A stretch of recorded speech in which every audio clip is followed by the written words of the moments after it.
Apa sahur sahur biqalilin kelawan biqalilil akli kelawan kidi emangan wasyurbilan minum.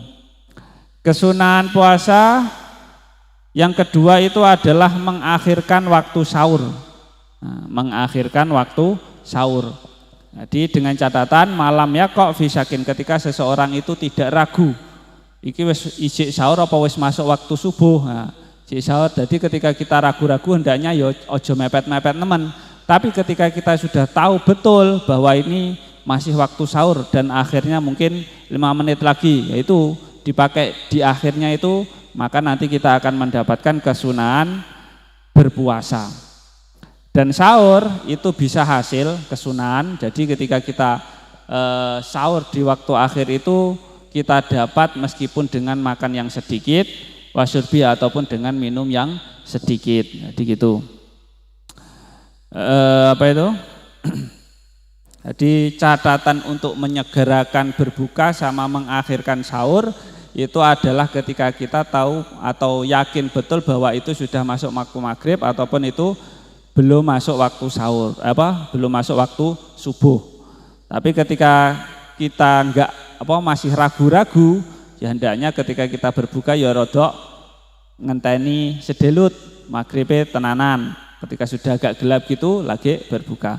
Ataupun ketika sudah waktu subuh kita ragu, iki wis masuk subuh apa urung. Nah, itu nanti kita pakai yang lebih berhati-hati dulu. Jadi mulai zaman sekarang kan enak, ada jadwal sholat di handphone, di smartphone, ada bunyi adzan, nah, itu sudah enak bisa dibuat patokan. Tapi ketika kita berada di tempat-tempat yang masih meragukan waktunya, ya hendaknya itu kesunahan ini ya agak dibuat hati-hati dulu. Di catatan kita menyegerakan dan juga catatan kita mengakhirkan waktu sahur ketika kita tahu betul bahwa itu sudah masuk waktunya. Kalau masih ragu, maka hendaknya kita lebih berhati-hati. Ketika mau berbuka ya rada engko dhisik, ketika kita mau sahur ya agak awal aja dulu. Selanjutnya wasalisu utawi kesunahane poso kang nomor 3 iku tarkul hajri ninggal gunem Allah. Bentar. Bidomil hai hujri.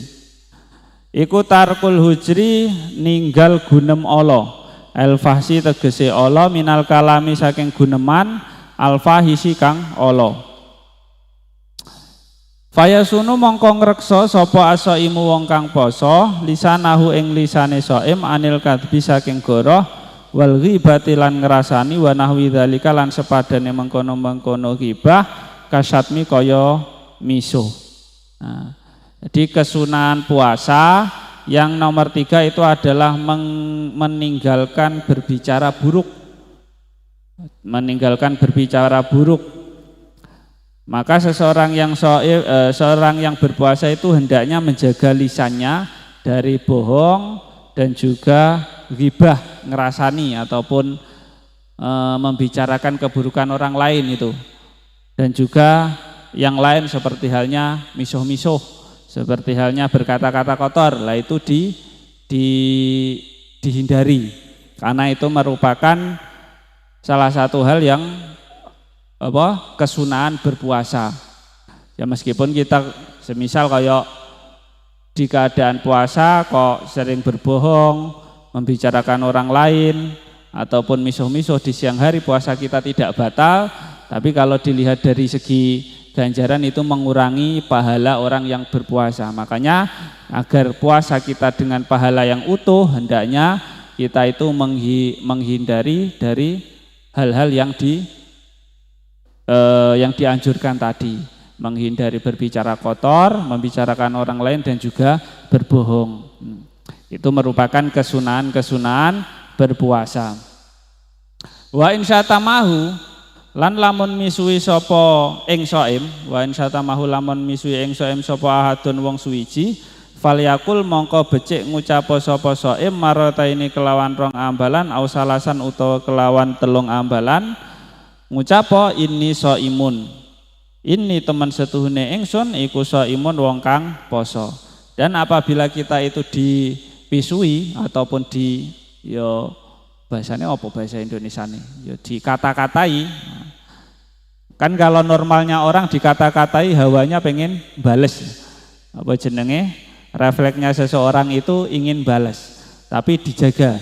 Ketika kita dalam keadaan puasa, terus kita itu dipisui atau dikata-katai seseorang, hendaknya itu kita jaga dan ucapkan falyakul, ucapkan sebanyak 2 kali ataupun 3 kali inni shaimun. Saya sedang berpuasa. Saya orang yang berpuasa, janganlah Anda mengata-ngatai pada saya. Nah, itu adalah hal yang bijak yang diajarkan di di kitab Fathul Qorib. Bagaimana sikap seseorang ketika dikata-katai. Nah, normalnya orang ketika dikata-katai membalas kan gitu. Nah, kalau dalam keadaan puasa menjaga agar pahala kita itu tetap utuh, hendaknya bilang saja ini shaimun, saya orang berpuasa. Jangan mengata-ngatai hal buruk terhadap saya. Nah, itu. Imma bilisanihi ana kalane kelawan lisane shaim kama kaya keterangan kala kang wis ngucap sapa An-Nawawi Imam Nawawi fil Adhkari ing dalam kitab Al-Adhkar.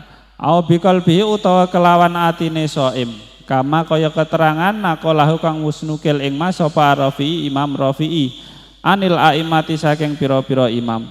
Waktu soro lan ngringkes sapa Rafi'i alaihi ing atase ma wa yuhramu ila akhirih. Wa yahramu ila akhirih. Nah, gitu. Intinya hal-hal yang disunahkan bagi orang yang berpuasa di kitab Fathul Qorib itu ada 3. Yang pertama menyegerakan berbuka. Yang kedua mengakhirkan sahur.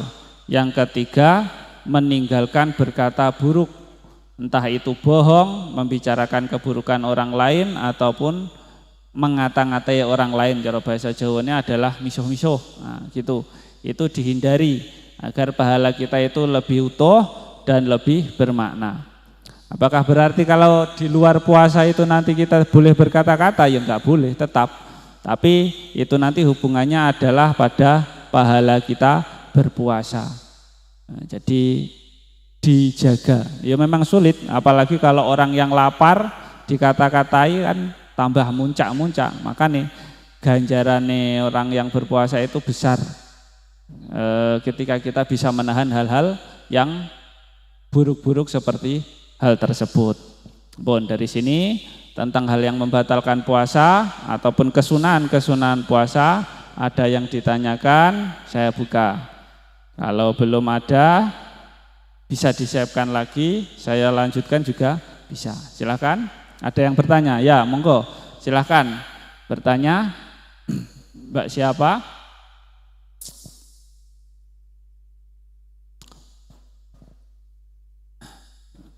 Mic-nya enggak connect.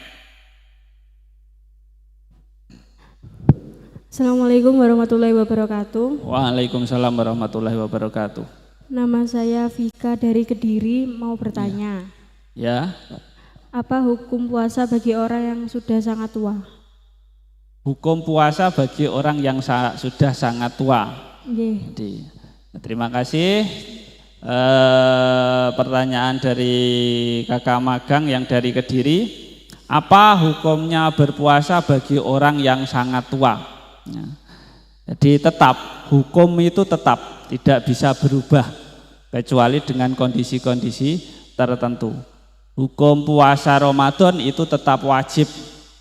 Ketika orang tua tersebut masih mampu, nah, catatannya itu mampu kan, dari awal itu puasa itu wajib bagi orang yang mampu. Kalau enggak mampu berarti enggak wajib kan gitu. Nah, ketika tidak mampu, semisal saking tuanya enggak mampu berpuasa, nanti ada caranya memberi makan orang lain, 60 orang miskin atau berapa itu lupa. Nanti di belakang ada Kalau memang